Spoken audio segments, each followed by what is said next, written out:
सीधा सवाल में बात होगी ऑपरेशन सिंदूर की। ऑपरेशन सिंदूर पर सियासी घमासान लगातार जारी है और दर्शकों, ये आने वाले दिनों में और भीषण होने वाला है। ये बात मैं कह सकता हूं और कह क्यों रहा हूं, इसकी एक वजह है, एक नहीं बल्कि 3 वजह हैं। 3 महत्वपूर्ण घटनाक्रम आज घटते दिखाई दिए। देश के chief of defence staff Anil Chauhan, यानी कि सेना में सबसे ऊंचे पद पर आसीन सीडीएस अनिल चौहान सिंगापुर में थे, शांग्रीला डायलॉग, कल भी वहां रहने वाले हैं। और वहां पर 3 अलग अलग जगहों पर सीडीएस चौहान ने कुछ अहम बातें कही जो सवाल देश में लगातार पूछे जा रहे थे। 2 हफ्ते पहले राहुल गांधी ने सवाल पूछा था कि भाई कितने विमान हमारे गिरे। डीजीएमओ ने तब कहा our pilots are safe and back.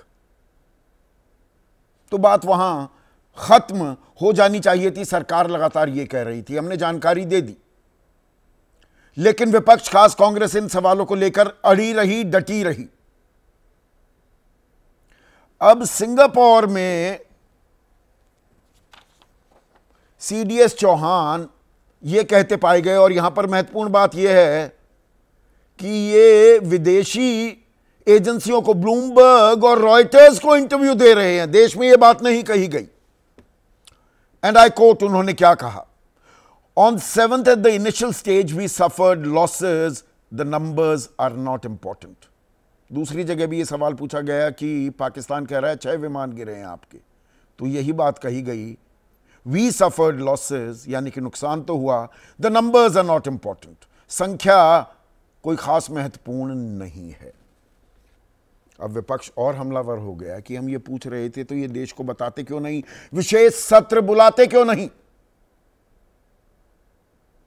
और इसी में एक और बात जो जुड़ जाती है वो है मध्यस्थता राग, रागे मध्यस्थता, जो 10वीं बार अलापते दिखे अमेरिका के राष्ट्रपति डोनाल्ड ट्रंप की। देखिए, मैंने तो व्यापार का हवाला देकर जो परमाणु युद्ध के कगार पर भारत और पाकिस्तान जाते दिख रहे थे उन्हें रोक दिया, उन्हें थाम दिया कारोबार के चलते। फिर ये बात कह रहे हैं। तो आवर फ्रेंड डोनाल्ड ट्रंप लगातार भारत को और भारतीय कूटनीति को एम्बैरस क्यों कर रहे हैं। यह संदेश, ये बात हमारी कूटनीति, देश की सरकार, विदेश मंत्रालय बिना लाग लपेट डोनाल्ड ट्रंप को क्यों नहीं समझा देते कि ये लगातार ये बयानबाजी के मायने क्या हैं। या दरअसल इसे लेकर देश में भी अब सवाल पूछे जाएंगे और सियासी घमासान मचेगा।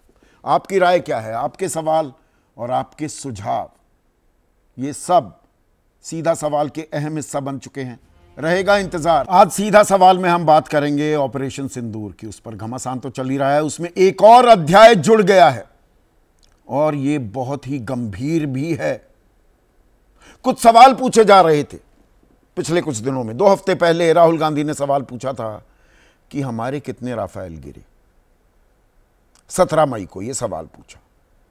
सरकार ने कहा, डीजीएमओ ने कहा, all our pilots are back, यानी कि हमारे पायलट सारे वापस आ गए।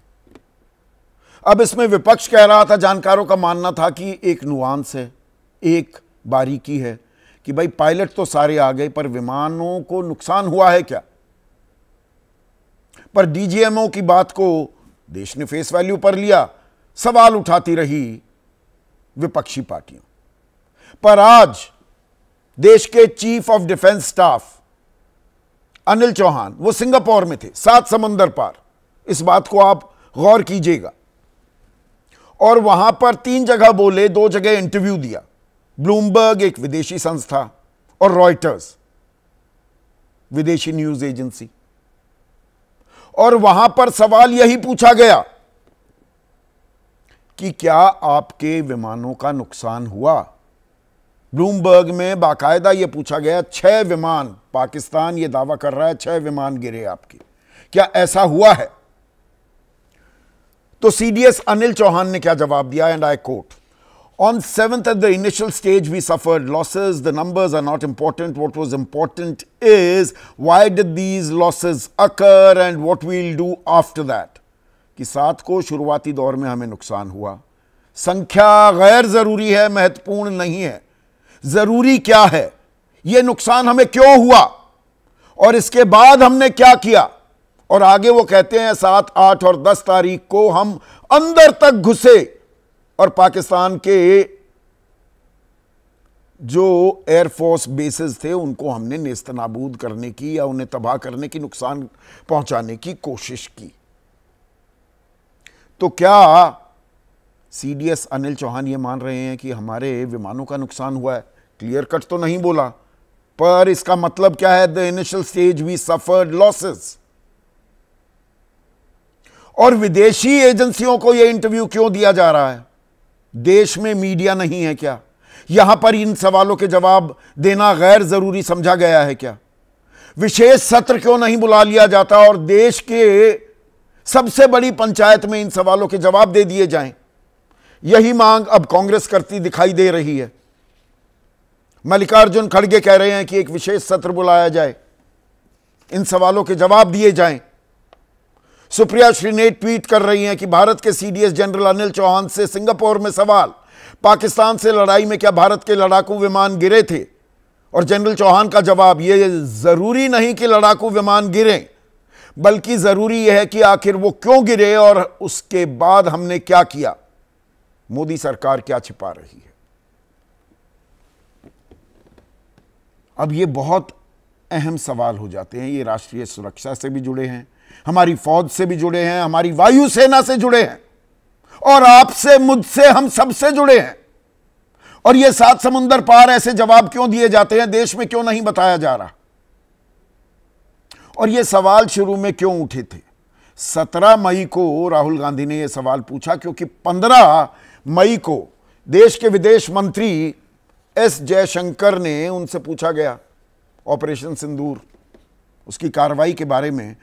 तो एस जयशंकर ने कहा था, at the start of the operation we had sent a message to Pakistan. तो विपक्ष कहने लगा, क्या ऑपरेशन सिंदूर शुरू करने से पहले आपने पाकिस्तान को बता दिया आतंकी ठिकाने आप उनके नष्ट करने वाले हैं? और क्या वो तैयार हो गए और इसीलिए हमें नुकसान हुआ? और इसका मतलब क्या ये निकला कि हमने रफाल अगर खोए हैं तो इस वजह से खोए हैं?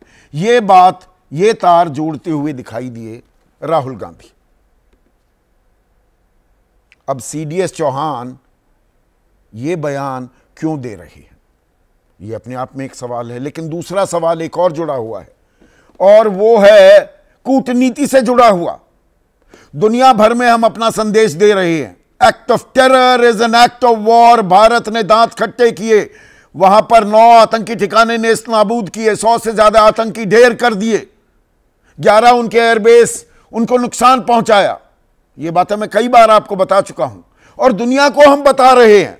और पाकिस्तान गिड़गिड़ाया जी, आग्रह किया, तो हमने संघर्ष विराम किया 5 बजे 10 मई को. पर तब सवाल जो पूछा गया था वो अभी तक जस का तस खड़ा है. संघर्ष विराम की जानकारी अमेरिका के राष्ट्रपति डोनाल्ड ट्रंप ने पहले क्यों दी? हमारे विदेश सचिव ने क्यों नहीं बताया देश को? और उसके बाद डोनाल्ड ट्रंप ने साथ ही साथ जो टाल ठोकी और 10वीं बार अब फिर ठोक दी है. 10 बार हो चुके हैं कि मैंने तो कारोबार बंद कर दूंगा, टैरिफ वॉर शुरू हो जाएगा, आपका धंधा, आपके साथ धंधा नहीं करूंगा. तो भारत पाकिस्तान मान गए. ये कल फिर दोहराते दिखे हैं डोनाल्ड ट्रंप. क्या कहा डोनाल्ड ट्रंप ने? हमने भारत और पाकिस्तान को लड़ने से रोका.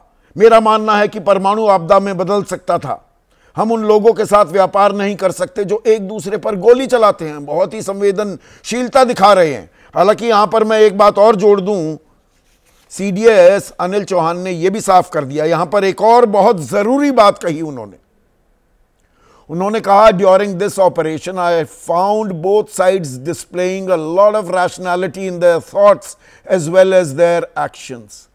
परिपक्वता दिखाई दोनों ही तरफ ने. पाकिस्तान के बारे में भी कह रहे हैं, अपनी सोच में भी और अपनी कार्रवाई में भी. So why should we assume that in the nuclear domain there will be irrationality on someone else's part? यानी कि कहीं ना कहीं सीडीएस, अनिल चौहान कह रहे हैं परमाणु flash point, nuclear flash point की कोई आशंका नहीं थी. खारिज किया ट्रंप के इन दावों को. तो ट्रंप तो दोस्त है, देश में बड़े यज्ञ किए गए, हवन किए गए, गुजरात के स्टेडियम में भी इन्हें ले जाया गया. 1,20,00,000 लोग थे वहां पर इकट्ठा. तो भारतीय कूटनीति सीधा सीधा डोनाल्ड ट्रंप को यह क्यों नहीं बताती कि लगातार ये जो राग आप अलापे जा रहे हैं, ये हमारी कूटनीति, हमारी नीति और हमारे देश के लिए एम्बैरेसिंग है. आप बात बात पर लगातार झूठ क्यों बोले जा रहे हैं? और झूठ का तो रिकॉर्ड है डोनाल्ड ट्रंप का. और ये मैं नहीं कह रहा हूं, ये वॉशिंगटन पोस्ट की रिपोर्ट है. पहले टर्म में एक दिन में 20 से ज्यादा झूठ बोलते थे. तो why don't we call out his lie? Otherwise क्या ऐसा नहीं लगेगा कि ट्रंप जो बोल रहा है इसमें कुछ ना कुछ तो सत्य है? भारत सिरे से इसे खारिज क्यों नहीं करता? और भारत और पाकिस्तान को एक ही मकाम पर आंकने का जो काम डोनाल्ड ट्रंप कर रहे हैं, यह तो हमारी विदेश नीति के बिल्कुल खिलाफ है. 20 साल जो हमने हासिल किया था, पाकिस्तान इज ए रोग नेशन, फेल्ड स्टेट है वो, ना पिद्दी का शोरबा. और डोनाल्ड ट्रंप दोनों को साथ आंक रहे हैं, एक ही सांस में दोनों देशों का नाम ले रहे हैं. इसको तो रोकना होगा ना, थामना होगा ना. इन्हीं दो पहलुओं पर आज हम चर्चा करने वाले हैं. ऐसे में आज का सीधा सवाल, सीडीएस का बयान, ये 7 समंदर पार जो बयान दिया गया है, बढ़ेगा सियासी घमासान? और ट्रंप का मध्यस्थता राग जारी भारतीय कूटनीति पर पड़ेगा भारी? ये एम्बैरेसिंग होता जा रहा है, वो मान के नहीं दे रहे. 20 दिन हो गए लगातार वही चीज.